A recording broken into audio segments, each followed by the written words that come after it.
يصير هذا الاسلوب ما يصير أبو محمد ما يجوز نعم أبو محمد قدم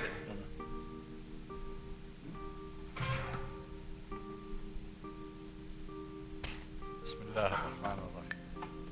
In the name of God, يبدو it seems like because of the backgrounds that we all know about, it has become المعروضة أمامكم that برزان عندما يتكلم this companion of mine, Barzan, whenever he speaks, he creates an atmosphere just as we just witnessed, and this is not in the interest of the court. It's not in the interest of those that you call defendants, and it's not in the interest for the truth and history. So we believe that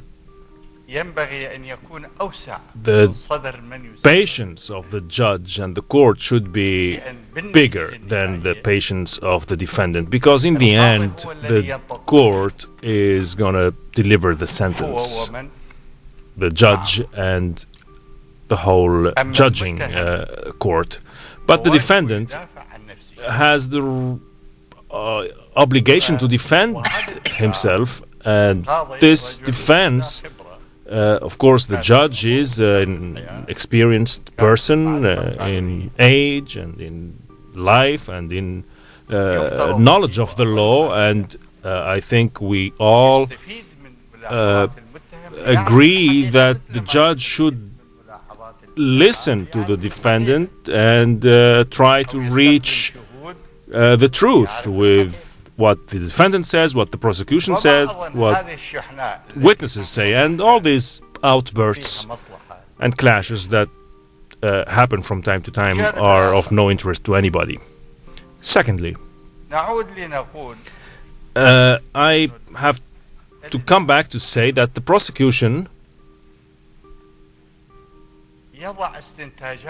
draws conclusions after each document they present, and this in terms of law and procedures, this is not accepted. Not even insinuation is accepted.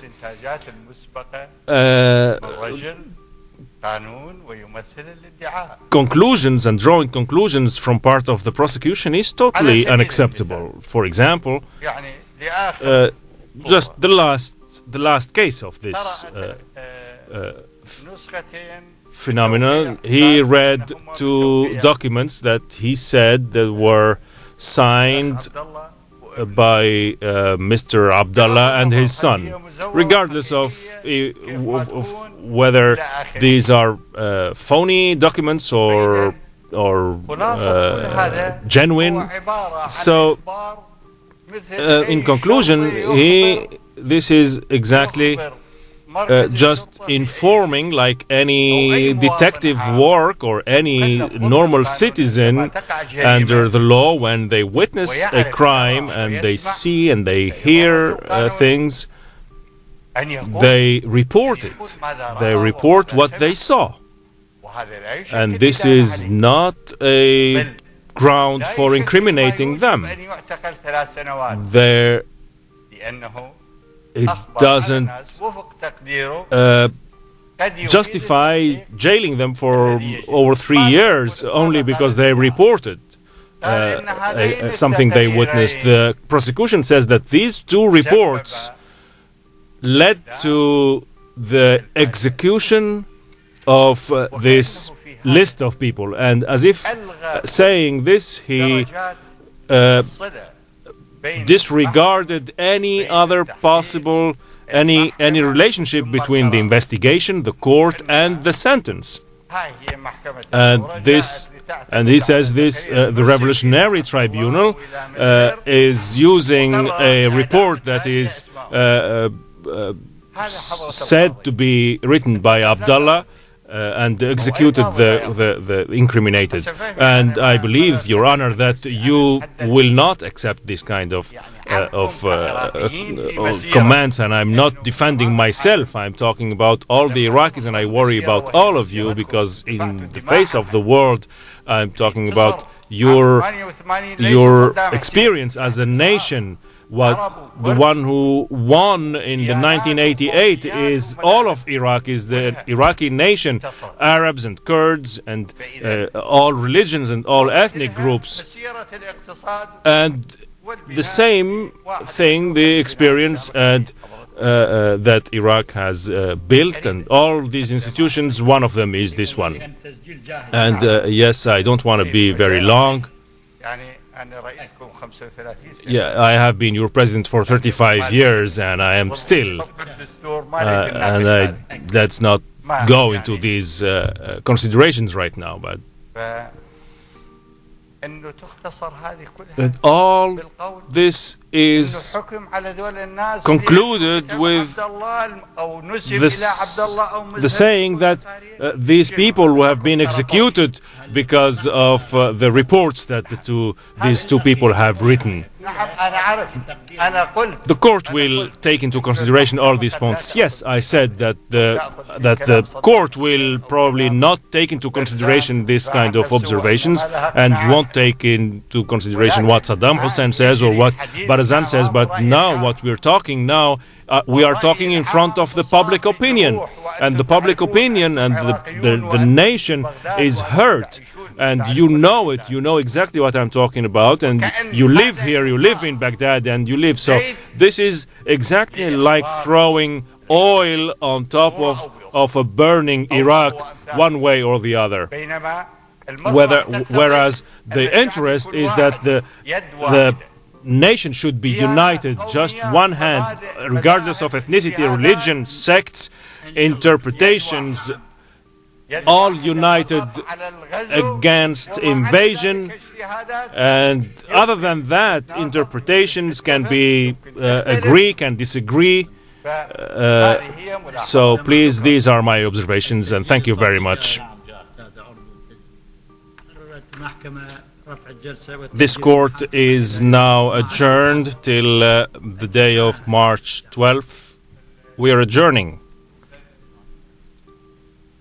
Your Honor, you promised us time to talk. Yes, that's right. Go ahead. It's your right. Go ahead.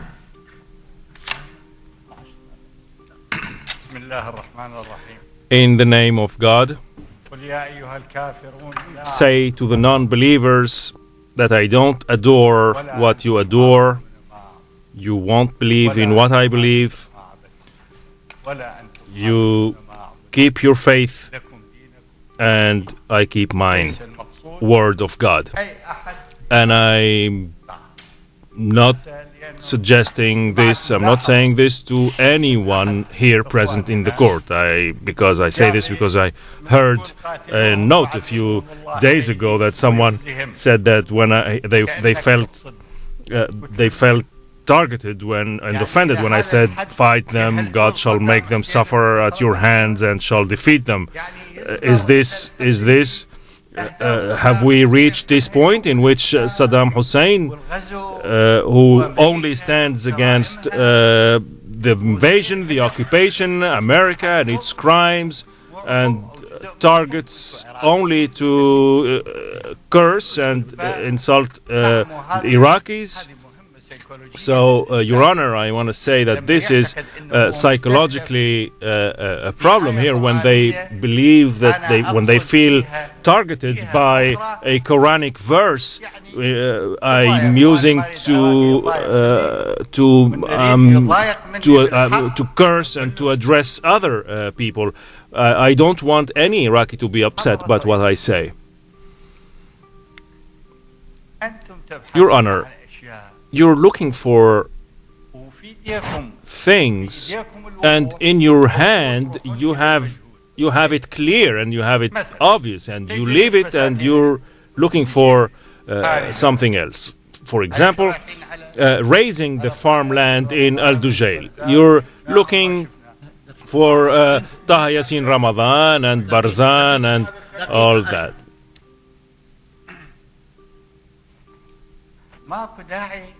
There is no reason for you to go look for other people. I did it. I raised the farmland. Not that I rode a bulldozer and raised them myself, but the decision was made by the Revolutionary Council, and there was a decision taken to all those who were found to be guilty in the assassination attempt. Those who were found to be what? If they were found to be guilty of the crime of the assassination attempt against my person, would lose their lands. And in the law, in the Iraqi law, the government had the right to expropriate any land, any property with in return for a simple symbolic compensation. I changed that law, and I introduced a new bill to expropriate the land and to compensate people and compensate its owners to the proper value.